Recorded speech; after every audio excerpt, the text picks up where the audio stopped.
Abre tus brazos para conquistar las promesas que Jesús nos da.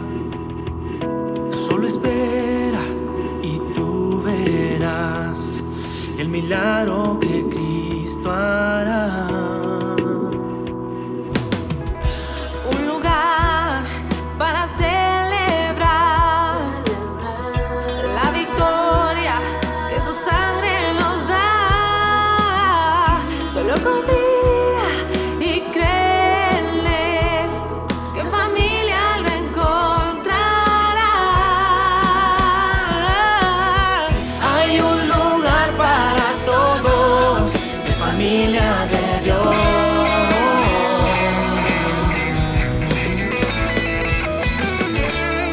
En familia de Dios.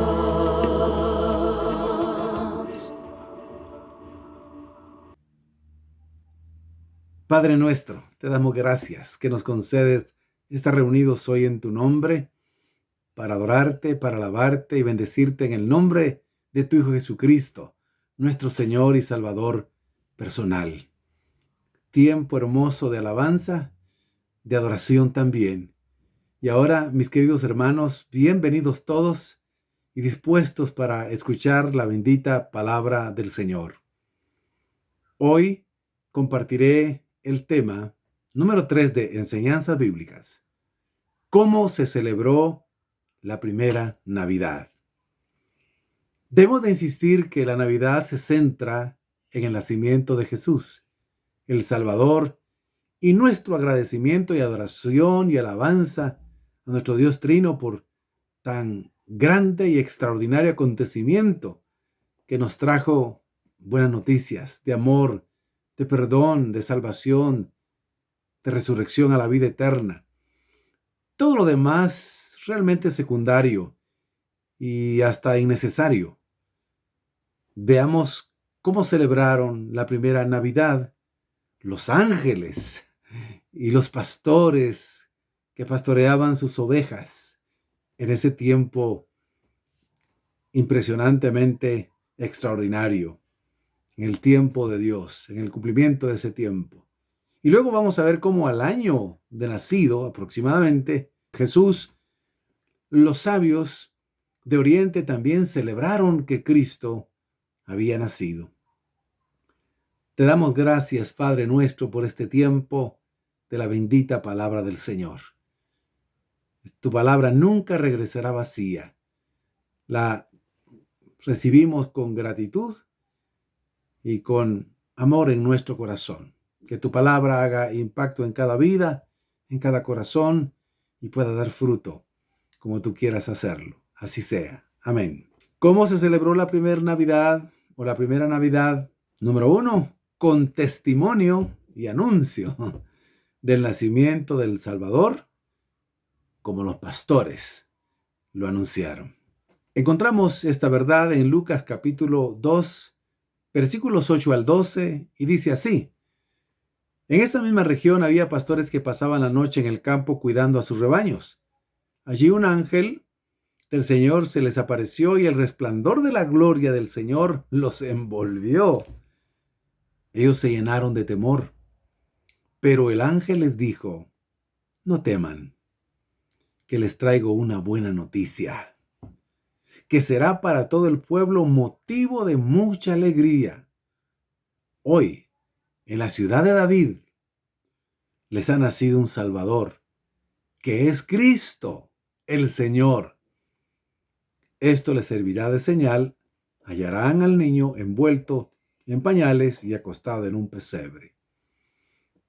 Y luego encontramos el pasaje donde se nos relata cuando ya estaban allí en el lugar donde había nacido Jesús, el Salvador. Lucas capítulo 2, versículos 17 al 18.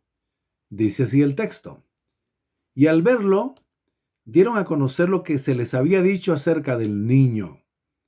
Y todos los que oyeron se maravillaron de lo que los pastores les decían. Es decir, les compartían, les divulgaban, les testificaban, les anunciaban, les decían exactamente lo que habían visto, cómo habían sido testigos de uno de los dos magnos y más grandes acontecimientos de Dios en el universo entero, el nacimiento de Jesús. Es importante que mencionemos que Dios decidió dar a conocer el nacimiento de Cristo a los pastores. ¿Por qué? En general, los pastores de rebaños eran sencillos, humildes, menospreciados. No era gente muy preparada ni muy estudiada. Y Dios no quiso, en su gracia y su soberanía y su amor, porque así es Él, no dárselo a conocer en primer lugar a los prominentes hombres de aquella época, a los nobles de aquella época, a los sacerdotes incluso, o religiosos destacados de la época. ¿Por qué? ¿Por qué quiso Dios darlo a conocer a los pastores de ovejas, de rebaños? Porque aquí encontramos ya el principio. Dios enaltece a los humildes, Dios pone atención a los humildes y mira de lejos a los altivos, humilla a los soberbios. Dios se da a conocer y se revela a los que no se creen autosuficientes, se reconocen a sí mismos como necesitados de Dios. A ellos se revela primeramente nuestro Dios y Padre. Vemos esta verdad también en un momento en que Jesús, cuando da una de las enseñanzas importantes acerca del reino de Dios, en un momento regocijándose en el Espíritu, levantando las manos, dijo: Te alabo, Padre, Creador del cielo y de la tierra, Rey del universo, porque escondiste estas cosas de los grandes, de los nobles, de los poderosos, podríamos decir también, y se las revelaste a los pequeños. Así es el Señor. Y entonces los pastores, celebrando el nacimiento de Cristo, es decir, la natividad, que viene de la palabra natividad, que quiere decir nacimiento. ¿Cómo lo celebraron? ¿Qué hicieron? Pues fueron y anunciaron las buenas nuevas del nacimiento del Mesías, del nacimiento del Hijo de Dios, del ungido de Dios, del nacimiento de aquel que había sido prometido como el profeta también, el profeta más grande que Moisés. No estamos hablando del profeta de oficio, no, aquel profeta que viene a cumplir o iniciar el cumplimiento de las más grandes profecías que se anunciaban en todo el Antiguo Testamento y que se cumplían en Jesús de Nazaret. En aquel profeta que comienza a anunciar lo que sucederá en la parte final, el profeta escatológico, el profeta de los últimos tiempos. Con la venida de Jesús y la resurrección de Jesús comienzan los últimos tiempos. Y claro, ahora estamos más en los últimos tiempos que en ese tiempo. Así que anunciaron y dijeron: hemos encontrado al Mesías, hemos encontrado al Salvador, al Cristo, el Señor, el Salvador del mundo. Hemos encontrado al Emmanuel, al Dios con nosotros, el que viene a buscarnos, a salvarnos, a perdonarnos. Estas noticias hablaron los pastores, se maravillaron de lo que oían y de lo que miraban con sus ojos. Pues esa es la primera manera de celebrar la Navidad, los creyentes. En esencia, esa es la celebración. Alabar al Señor, bendecirlo y dar a conocer esas buenas noticias de salvación. Anunciaban que su nombre era Cristo, es decir, el Mesías en hebreo y Cristo en griego. Anunciaban que Él era el Señor, el Kyrios. El Señor, pero también del cielo y de la tierra, no el Kyrios, el gran rey o el gran emperador humano, porque también esa palabra Kyrios se usaba para esos personajes. Pero esta palabra griega se la atribuye a Jesús, el Kyrios, el Señor, pero está hablando del Señor del universo. Qué maravillosa y extraordinaria noticia nos trae la Navidad, es decir, el nacimiento de Cristo en esta tierra. Ellos anunciaban entonces que el ungido por el Espíritu Santo, el ungido de Dios y el poderoso Salvador había nacido. ¿De qué otra forma vemos en la Escritura cómo se celebró la primera Navidad? Es decir, la primera vez en que celebraron el nacimiento de Cristo. Bueno, fue con alabanza, como lo hicieron los ángeles. Lucas capítulo 2, versículos 13 y 14, dice en esta traducción: de repente, junto al ángel, apareció una multitud de ángeles del cielo, y todos alababan a Dios. Alaben a Dios en los cielos, que haya paz en la tierra para la gente que agrada a Dios. Junto al ángel que les estaba anunciando a los pastores de cómo sería el nacimiento de Cristo, apareció una multitud de ángeles, huestes celestiales, dice la Reina Valera 60. Una multitud de ángeles del cielo que alababan al Señor, que alababan por el nacimiento de Cristo y que le pondrían por nombre al niño Jesús. Le pondrían Jesús, que quiere decir Salvador. Entonces ellos entonaron cánticos, alabaron al Señor y exhortando de que todos alaben al Señor. Ya uno de los textos del Antiguo Testamento dice que todo lo que respire alabe al Señor. Cuánto más debemos adorarlo y alabarlo, porque Dios se hizo hombre en Cristo Jesús. Y también exhortando a que cantemos la buena noticia, a que cantemos los cánticos que anuncian el amor, la gracia y la misericordia de Dios, las buenas noticias que anuncian que nos ha nacido un Salvador en la ciudad de David, en Belén. Y también cantando, como lo leímos en el texto, que haya paz en la tierra para la gente que agrada a Dios. Alabanza a Dios por la vida de Jesús el Salvador. Alabanza para que haya paz en la vida, esa paz que sobrepasa todo entendimiento de los que agradamos a Dios. Esa paz que ofrece Jesucristo, aquel que le recibe como su Señor y su Salvador personal. Sí, esa paz que Él mismo dijo: mi paz les doy, mi paz les dejo. Yo no se las doy como el mundo la da. El mundo ciertamente da cierto tipo de paz. Se puede hablar de una paz política, por ejemplo. Se puede hablar, aunque en la realidad es muy difícil que se concrete a plenitud. Se puede hablar de relativa paz cuando hay ausencia de problemas y dificultades. Pero la paz que Jesús da permanece en medio de los problemas políticos, económicos, sociales, permanece en medio de las pruebas personales que tengamos cada uno de los cristianos o los creyentes. Esa paz que sobrepasa todo entendimiento, como dice el apóstol Pablo en otro texto de la Escritura. Así que la Navidad es alabanza a Dios como lo hicieron los ángeles. ¿Cómo se celebró la primera Navidad? Pues, forma número 3. Con adoración, como los sabios de Oriente. Es importante que escuchemos y aprendamos en esta enseñanza que los sabios de Oriente fueron a adorar a Jesús no en el nacimiento pleno, cuando tenían los días de nacido, como fue el caso de los pastores y como también aparecieron los ángeles. No, ellos fueron a adorarlo aproximadamente un año después, dicen los biblistas, los que han estudiado la historia bíblica. Recuérdense que por eso cuando Herodes supo que estos sabios de Oriente venían a adorar y alabar al rey que había nacido, él les dice: qué bueno saberlo.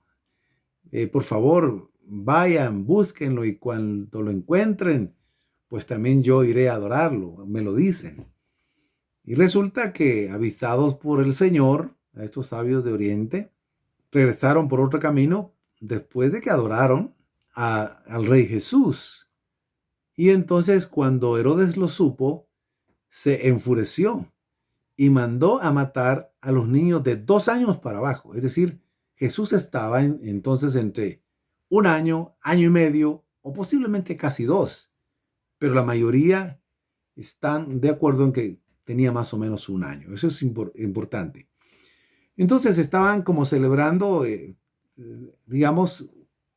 1 año después, el nacimiento de Cristo. Entonces estos sabios de Oriente no lo encontraron en el pesebre donde lo encontraron los pastores. y como lo alabaron los ángeles. Pero estos sabios de Oriente también celebraron ese magno acontecimiento. Fue este acontecimiento tan importante, pero se dio en una casa distinta del pesebre.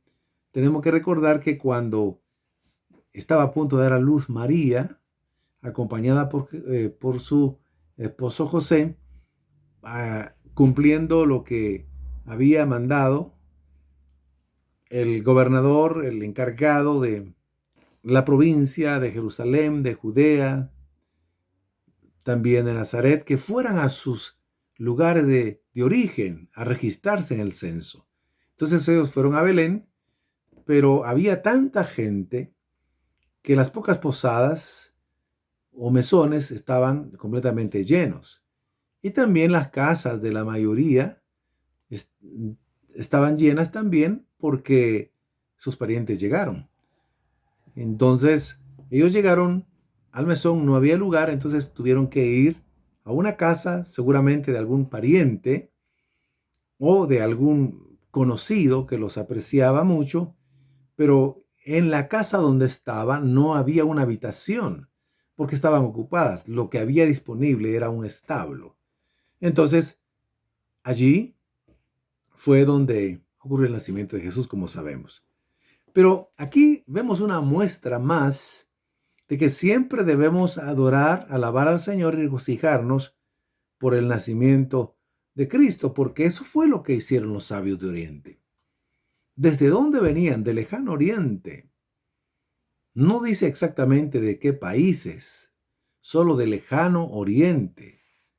Pero eso es muy significativo. Y hay un texto en la Escritura que nos narra parte de ese viaje. Mateo 2:10 y 11, en la primera parte dice, y al ver la estrella se regocijaron con muy grande gozo. Y al entrar en la casa vieron al niño con su madre María y postrándose le adoraron o lo adoraron. Veamos un detalle en la parte que dice al ver la estrella. Los sabios llegaron a adorar a Jesús el niño de un año, año y medio, por la guía de una estrella. Uno de los biblistas destacados, muy eruditos, los que han profundizado este texto, afirma que fue un evento sobrenatural, único e irrepetible. Pues la estrella lo guió moviéndose de tal manera que pudieron seguir el camino y luego detenerse exactamente sobre el lugar donde se encontraba Jesús. Entonces fue una estrella, una señal sobrenatural única para este evento único. Pero podemos ver que esta estrella puede tener una referencia implícita de aquella profecía que se cumpliría un día.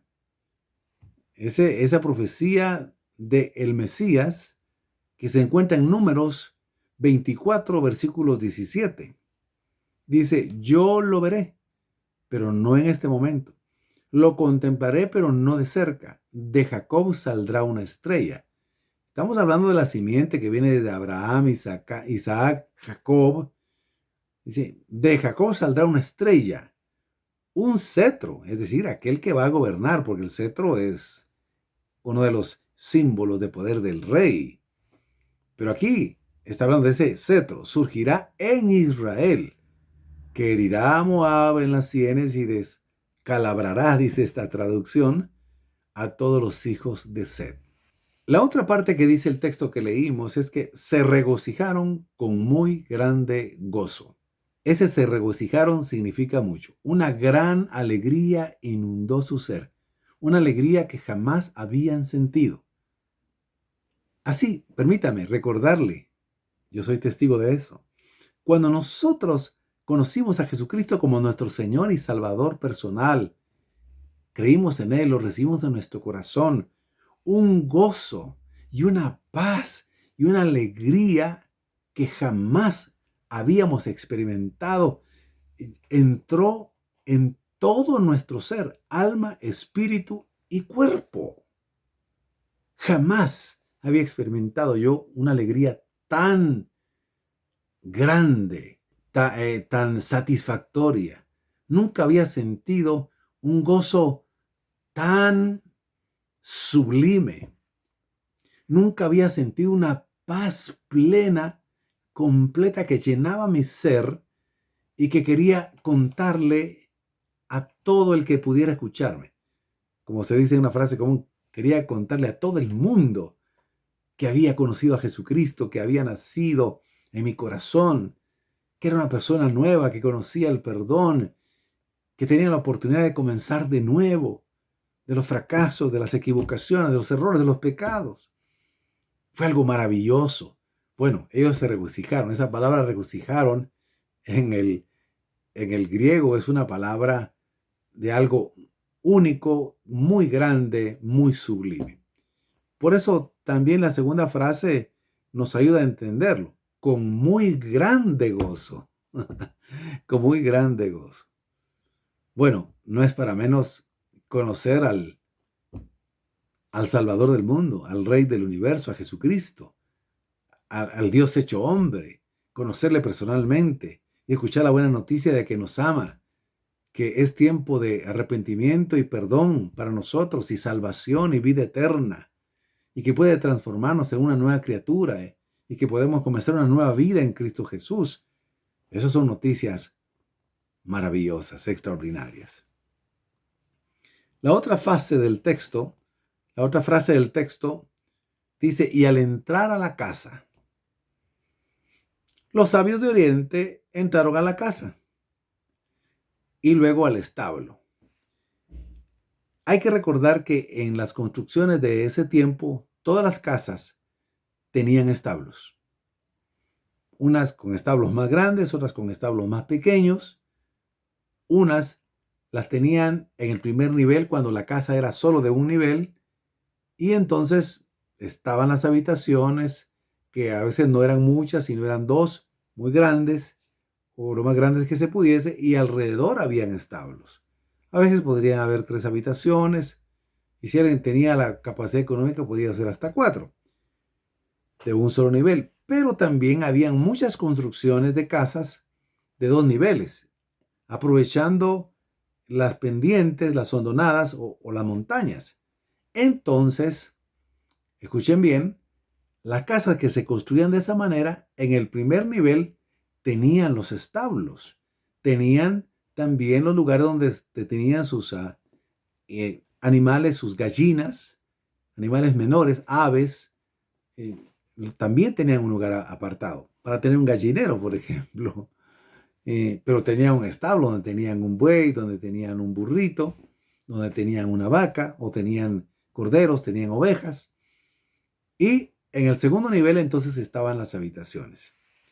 Aquí no nos dice el texto que si era de un nivel o 2, pero dice que entraron a la casa y luego al establo. Eso es lo que se entiende en la escritura. Al entrar a la casa, vieron al niño con su madre María y postrándose. Voy a explicar esa frase. Aquí estoy explicándola textualmente. Vieron al niño con su madre y postrándose. Entonces vieron a María y al niño, los sabios de Oriente. Pero lo que hicieron inmediatamente, aunque sin duda hubo un saludo breve, cortés, de inclinación, de un saludo, pero lo que hicieron enseguida fue fijar su atención y su mirada sobre Jesús, el niño que había nacido. Y lo que hicieron inmediatamente fue postrarse, que es un acto de adoración, de respeto, de reverencia a una autoridad muy superior. Y en este caso, primeramente a la máxima autoridad divina, a la máxima autoridad que creó el universo, porque por medio de Jesucristo fueron creadas todas las cosas, a Jesús también como el Dios hecho hombre. Entonces lo adoraron a Jesús como el Salvador del mundo, como el Rey del universo, como el Hijo de Dios, porque les fue revelado y creyeron. Entonces la adoración, mis queridos hermanos, en esta Navidad, recordando en estos tiempos que se recuerda el nacimiento de Jesús, la adoración es importante. Es una actividad espiritual de las más importantes, junto a la oración, por supuesto junto a la alabanza, junto al testimonio que daban los pastores. Sí, pero la adoración es uno de los aspectos más importantes que Dios recibe de nosotros. Eso lo aprendió el pueblo de Israel y sus líderes. Adoraban a Dios por ser un Dios soberano, un Dios que suplía sus necesidades. Adoraban a Dios por la intervención divina, por los milagros, por la respuesta a sus oraciones. Y en este caso, pues los sabios de Oriente lo adoraron porque les fue revelado que era el Salvador del mundo. Y eso ya era un anticipo, un indicio de que, escuche bien, la salvación sería no solo para los judíos, sino también para los gentiles de todas las naciones. Es bueno decirlo. Ahora, entonces, ¿cómo celebramos la Navidad? Pues adorándolo. En una reunión de familia, una reunión con los nuestros, adorándolo. Sí, recordando y adorándolo de que Jesús es el Salvador, que Jesús es el Señor, que Jesús es el Emmanuel, el Dios con nosotros, que Jesús es el Dios Todopoderoso. Entonces, postrémonos. Todos los cristianos nos arrodillamos para orar, exceptuando a alguien que tenga esa dificultad, impedimento, pues no lo hará. Pero de ahí todos nos arrodillamos todos los días nos arrodillamos. Eso ya significa, postrarse en alguna manera. Pero el postrarse plenamente es no solo arrodillarse, sino llegar incluso el rostro prácticamente a tierra, o postrado de una vez como que estuviéramos tendidos o acostados sobre el piso, sobre una alfombra. Debemos de hacerlo. Si lo hacemos todos los días, porque nosotros adoramos todos los días a Jesús, adoramos al Señor, a nuestro Dios y Padre, al Dios Trino, y agradeciéndole sus bondades, que nos haya dado la vida eterna, que haya nacido para salvarnos. Eso lo hacemos todos los días. Pero también debemos de hacerlo ahora en familia, con los que estemos, con los nuestros, con la familia, una familia completa, con padre, madre e hijos. O puede ser una familia donde esté solamente la madre con sus hijos o el padre con sus hijos. O puede ser solo una familia de dos. Está el esposo y la esposa, no tienen niños, o los hijos ya se casaron y se fueron de otra parte, pero si se pueden reunir, excelente. Como sea la familia, debemos de adorar, de postrarnos, adorarlo. Pero es interesante que los sabios de Oriente no solo lo adoraron, no solo se postraron, sino que entregaron un presente o presentes. Fue un sacrificio de entrega. Los sabios de Oriente. Así lo traducen ahora algunas traducciones más recientes. Pero literalmente la palabra que corresponde es magos. Pero no es el mago que conocemos ahora, que hace magia, que hace trucos. No. El mago, los magos de ese entonces, llamados sabios también, ahora se refiere a personajes de un país oriental, desconocido, como les dije, que estudiaban los astros diligentemente y veían en ellos los signos de la historia. Y no estamos hablando de una astrología espiritista, no estamos hablando de algo esotérico, no. Estamos hablando de sabios de Oriente que podían discernir las señales de los tiempos, las señales de la luna, cuando caían ciertos tipos de luna en ciertas fechas, ocurrían ciertos efectos en la marea en que podían dar a luz las mujeres. Conocían mucho de esto respecto del movimiento del sol, de la lluvia, también para la siembra, para la cosecha. Entonces, era gente que sabía, pero ¿cómo podían saber del nacimiento de Jesús? Solo por revelación. Y de hecho, parte del texto dice que les fue revelado hacia dónde deberían de ir a adorar a Jesús, el niño, el Salvador, el Cristo, el Señor. Y le ofrecieron, después de adorarle y alabarle, porque nuestra adoración va también con hechos, no solo con posiciones o posturas espirituales. Dice el texto que le ofrecieron abriendo sus tesoros, dice la Reina de las 60. Otras traducciones dice y abriendo sus cofres, porque ahí guardaban los tesoros. Entonces el cofre era sinónimo de su tesoro. Entonces, abriendo sus tesoros, abriendo sus cofres, le ofrecieron presentes: oro, incienso y mirra. El oro, incienso y mirra.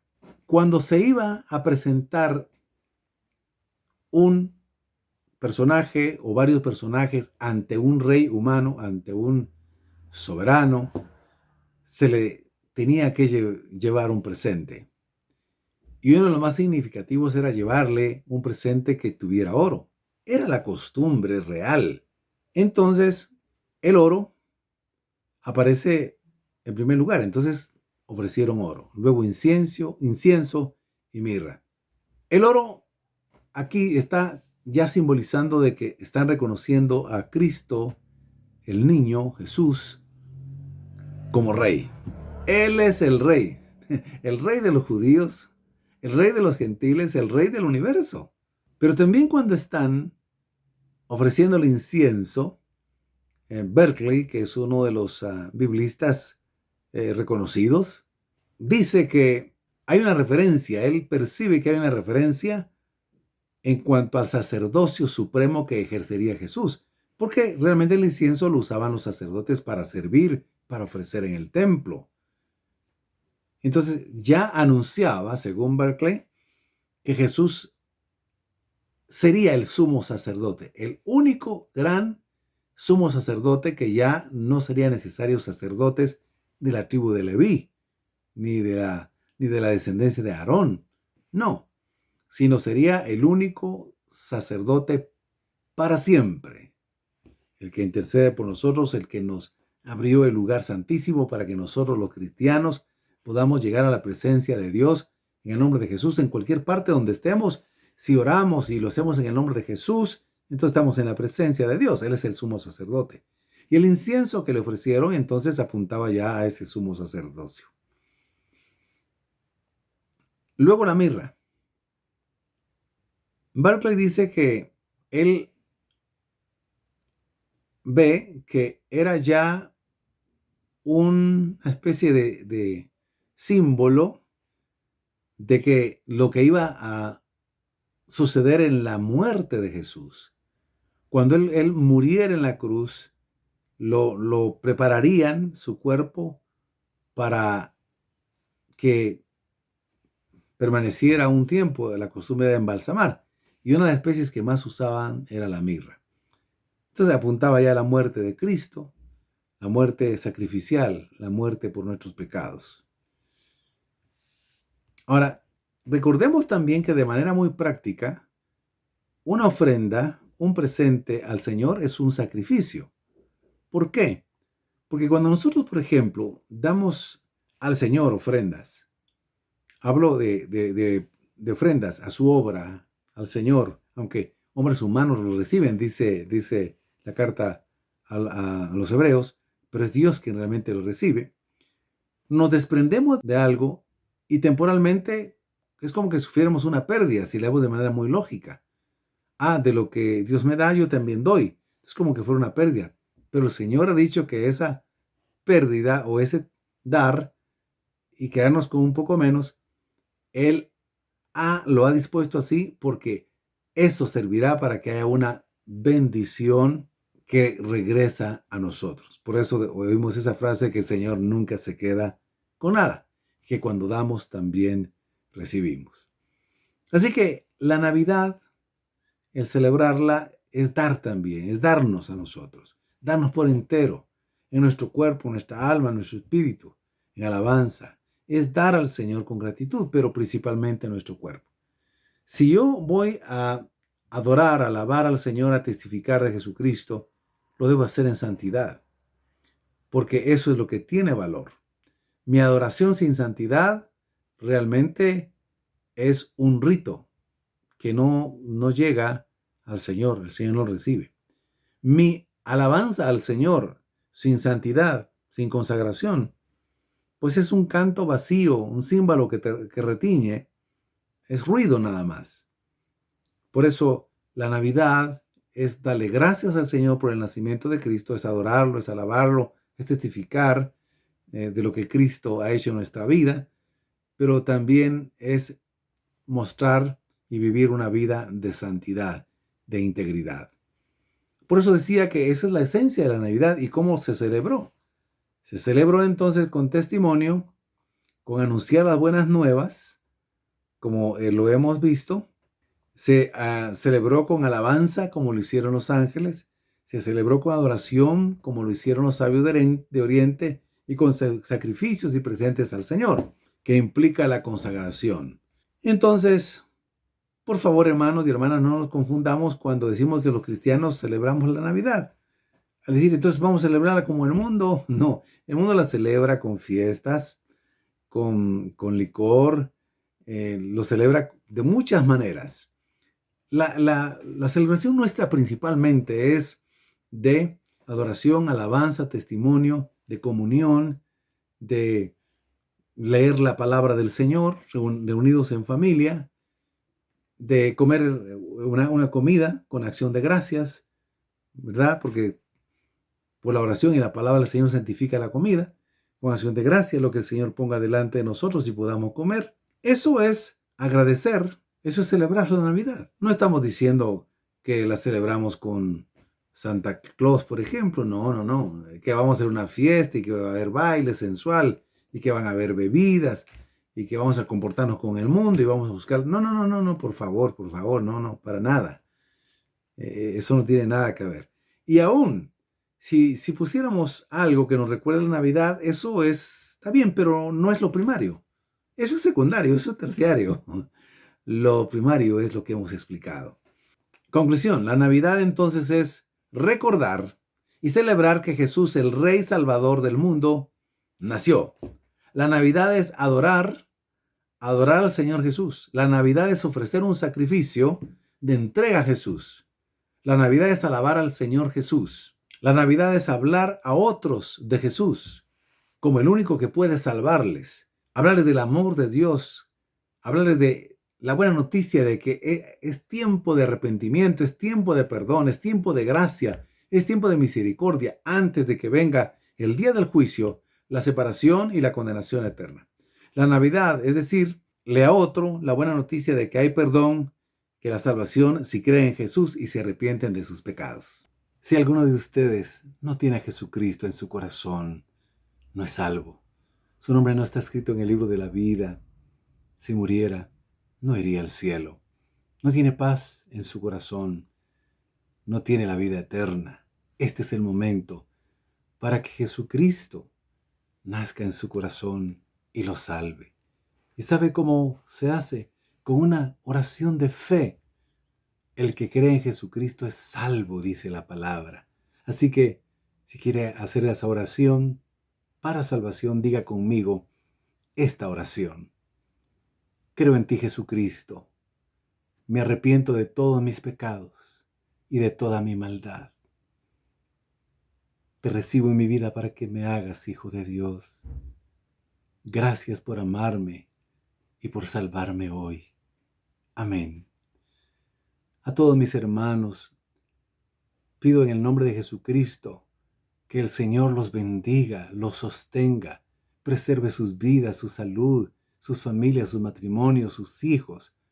Les provea también lo que necesitan económicamente y Él pueda estar con ustedes y darles gozo y fortaleza, recordando esa maravillosa verdad del nacimiento de Cristo Jesús, que vino para salvarnos, vino para hacernos sus hijos y para estar con nosotros todos los días de nuestra vida hasta el fin del mundo, hasta el fin de nuestras vidas.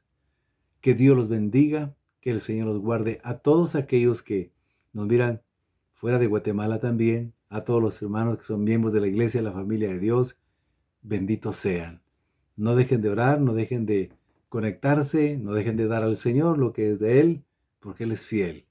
Que Dios los bendiga y si Él lo permite, nos vemos la próxima semana con una nueva enseñanza. Un abrazo en Cristo Jesús. Amén. Abre tus brazos para conquistar las promesas que Jesús nos da. Solo espera y tú verás el milagro que Cristo hará. Un lugar para celebrar la victoria que su sangre nos da. Solo confía y créele que en familia lo encontrará. Hay un lugar para todos, de familia de Dios.